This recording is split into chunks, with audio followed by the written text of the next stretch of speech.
Hey guys, in this video, I'll show you some of the best Google AI Studio UI design secrets that can help you work faster and get better AI results. So let's get started.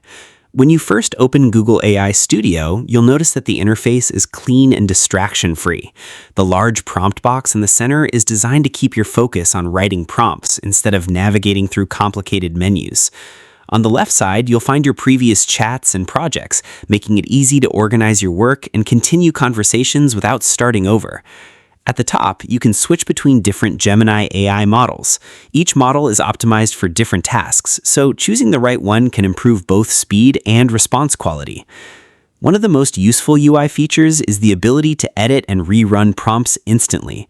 Instead of creating a new chat every time, you can simply modify your prompt and generate a better response with a single click.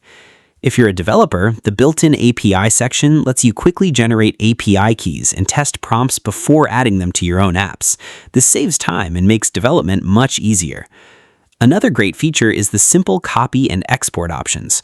With one click, you can copy AI-generated content and use it in documents, websites, or coding projects.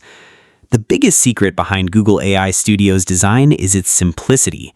Every tool is placed where it's easy to find, allowing beginners to learn quickly while still providing powerful features for advanced users. That's it. If you found this video helpful, consider giving it a like and subscribe to the channel for more helpful tutorials. Thanks for watching.